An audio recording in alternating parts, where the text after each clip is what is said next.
If you're planning a family trip to Kuala Lumpur, Malaysia, and already feel overwhelmed by traffic, heat, and too much to do, this video will save you hours of planning and help you actually enjoy it with your kids. And stay until the end because I will show you the exact pacing rule that keeps kids happy and parents sane in Kuala Lumpur. Kuala Lumpur works for families so great because English is widely spoken in almost everywhere. If not, you're going to resort to either Chinese or the local Malay language. Grabs and trains are so easily accessible throughout the whole city. They're safe, they're cheap, they're affordable, and they are everywhere connecting everything. That is going to just give you a low mental load of transportation days and getting around the city because Kuala Lumpur is bigger. There's malls, parks, and indoor escapes if you are looking to get rid of the heat and escape it for a little bit for a break. And the culture and comfort is all in one place. There is so much to do there. It's not just like one main little city where you're stuck with city things.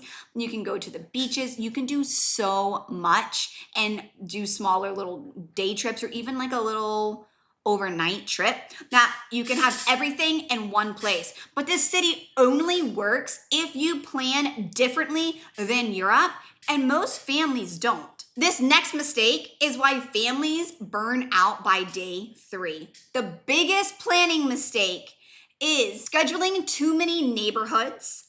You do too many activities in one single day, and you treat KL, Kuala Lumpur, as a checklist city instead of slowing your pace down, doing less, and experiencing it deeply and more richer. Kuala Lumpur is not about doing more. It's about doing closer and having more connection and a deeper meaning.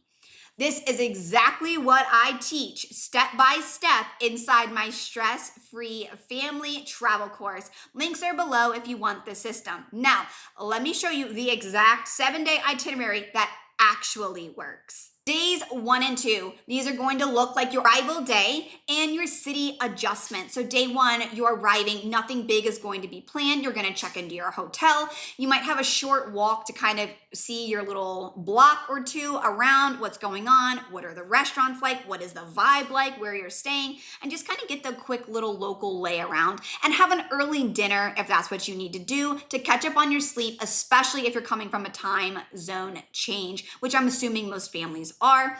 There is no sightseeing scheduled this day because you don't know if your flight's going to be delayed or canceled, and it's just not worth the struggle when everybody's tired as well. So no sightseeing.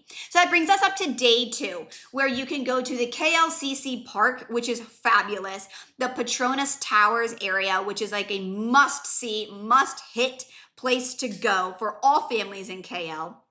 And do a little lunch in the mall, because it's not just a mall, especially if you're coming from America. It's not like the malls we have there, especially if you're coming from Virginia, where I'm from. These malls here in Malaysia are massive and so well done for families. And it also allows you to escape the heat and go inside and cool down for a little bit. And if this is already feeling a little calmer than your usual planning, that's intentional. And here's where parents either win or lose the week. Your days 3 and 4, nature and culture balance, which is super important here. Your options here would be like an early morning Batu Caves, or the Islamic Arts Center, or the Perdana Botanical Gardens, which is absolutely gorgeous. And at this point, as a parent, you need to stop and ask yourself, do your kids need movement or air conditioning today? And that is when you need to decide what is better. On your day 3 or 4 midweek breakup, stop, reflect. How have kids' attitudes going? Are they winding, getting worse and worse and worse? Are they okay? And that's how you choose day 3 and 4. And this next part is what keeps kids from melting down in Kuala Lumpur. Days 5 and 6 look a little bit more like slow days with flex time strategically built in. Your focus, go to pools, malls, cafes, and your short outings only, not long, like we leave after breakfast and we come back after dinner. We need to break this up and have no more long days if you've done them in the past, okay? This is what we say here.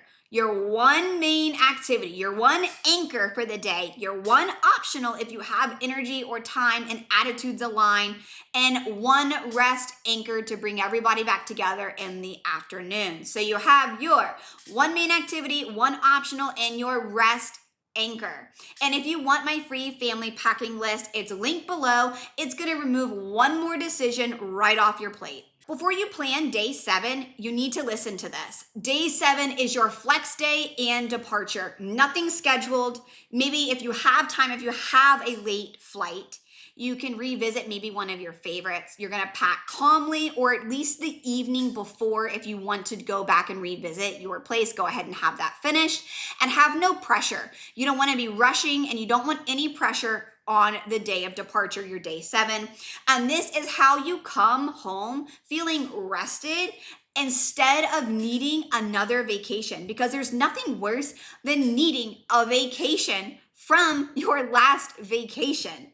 And if you want help planning your own family trip without the chaos, my stress-free family travel course really does walk you through this, and it's the exact system that we have used. It's tried, it's true. You'll also get a one-on-one planning call with me at the very beginning and have access to the private chat community during your time. And don't forget to grab your free packing list below. This is how you can plan for a 7-day fun-filled trip to Kuala Lumpur with kids.